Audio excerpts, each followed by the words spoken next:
Coucou les amis, alors me voilà de retour pour vous jouer un mauvais tour. Parler, ça veut rien dire ça. I'm somewhere in the middle, try to find myself again. Alors me voilà de retour pour vous parler encore une fois d'endométriose et aujourd'hui on va aborder le sujet des 8 idées reçues que l'on a souvent autour de l'endométriose.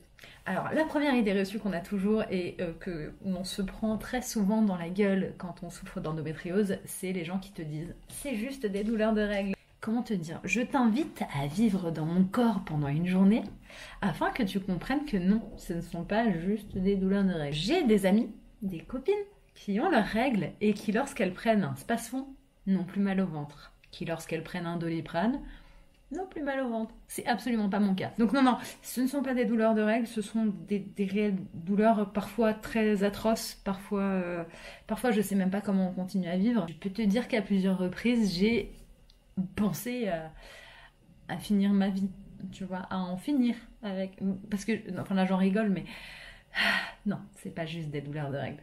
Non. La deuxième chose, c'est tomber enceinte, ça soigne. Eh bien, laissez-moi vous dire que non. Alors, je te dirais que peut-être un cas sur 1 million, une femme va guérir de l'endométriose en ayant un enfant. Et j'ai envie de te dire, tant mieux pour ces femmes à qui ça arrive et je suis très très contente. Mais non, tomber enceinte, ça ne soigne pas. En revanche, la maladie a l'air de se mettre en sommeil, entre guillemets, quand on est enceinte. Dès le retour de couche, bon, les douleurs recommencent. Chez beaucoup de femmes, ça a l'air de mettre en sommeil la maladie. Donc oui, ça c'est peut-être vrai, mais par contre non, tomber enceinte, ça ne soigne pas. Alors la troisième idée reçue est de retirer l'utérus soigne la maladie. Alors ça non plus. Et bon, c'est bien triste, hein, parce que ce serait une potentielle solution. Mais en tout cas, ce n'est pas le cas. Encore une fois, peut-être que chez certaines, ça a tout soigné et tant mieux. Chez la plupart des gens, non, ça ne soigne pas. Il y a des femmes sans utérus et sans ovaires qui continuent à avoir des poussées d'endométriose, qui continuent à avoir des nouvelles adhérences qui apparaissent, qui continuent à avoir des nouveaux kystes. Une autre idée reçue qu'on a souvent, c'est que l'endométriose n'affecte que l'appareil génital. Et ça, l'appareil génital? Non. Une autre idée reçue qu'on a souvent, c'est que l'endométriose n'affecterait que l'appareil reproducteur.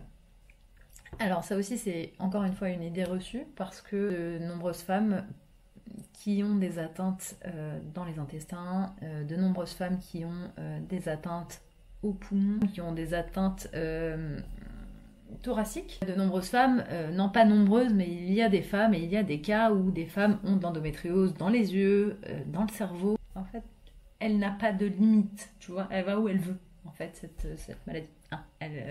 Une autre idée reçue qu'on a souvent, c'est l'endométriose fait toujours mal. Alors ça, j'ai envie de te dire que ça peut être dangereux entre guillemets parce que comme on parle souvent de la douleur et de l'infertilité, les gens ont tendance à penser que c'est une maladie qui fait forcément mal. Moi, je vois souvent des cas où les filles me disent « je comprends pas, moi j'ai pas mal pendant mes règles donc j'ai pas d'endométriose ». Mais en fait, c'est pas forcément vrai. Il y a des femmes qui en sont à un gros stade, qui en ont beaucoup, mais qui n'auront jamais de douleur et ça va être découvert parce que, je sais pas, soit elles vont se faire opérer de l'appendicite, ou soit un jour elles n'arrivent pas à avoir d'enfants et on va aller faire des examens et on va se rendre compte qu'elles ont de l'endométriose mais elles n'ont jamais souffert de leur vie. L'endométriose ne fait pas toujours mal. Une autre idée reçue, mais on en parlera beaucoup plus dans une vidéo que j'ai en préparation, c'est que l'endométriose va forcément avec l'infertilité. Donc que lorsqu'on a de l'endométriose, on est forcément pas capable de procréer. Il n'y a que 30% des femmes atteintes d'endométriose qui sont infertiles. Et encore une fois, ça dépend des atteintes qu'elles ont, ça dépend si les trompes sont bouchées, s'il y a beaucoup d'adénomiose aussi.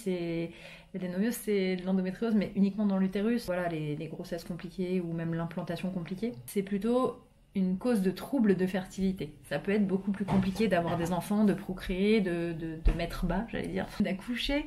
Voilà, donc ça peut rendre les choses un peu plus compliquées, voire beaucoup plus compliquées, mais en tout cas, 70% des femmes ayant de l'endométriose, peu importe les stades, arrivent à avoir un ou plusieurs enfants. Une autre idée reçue, c'est que plus c'est douloureux, plus c'est grave.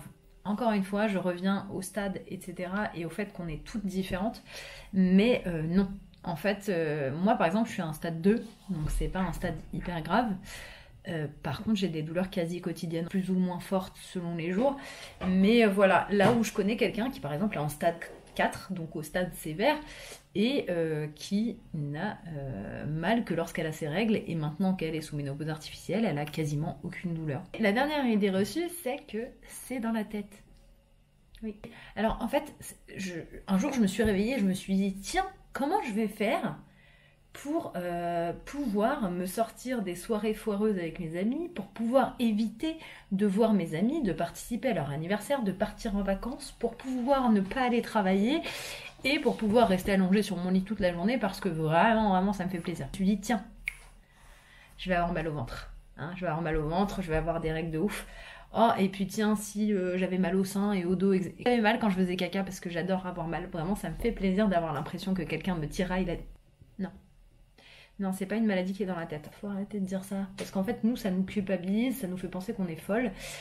Et on revient à avant le diagnostic où tout le monde pensait qu'on était folle. Arrêtons de dire que c'est dans la tête des femmes, s'il vous plaît.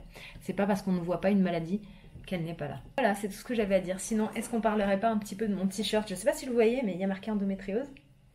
Et il est quand même vachement super stylé. Bon, il est vachement super stylé parce que c'est moi qui ai fait le design. Juste pour que vous me lanciez des fleurs un peu, ça me fait plaisir. N'hésitez pas à commenter, à liker, à partager. Voilà, je vous fais des bisous, je vous dis à bientôt. Salut!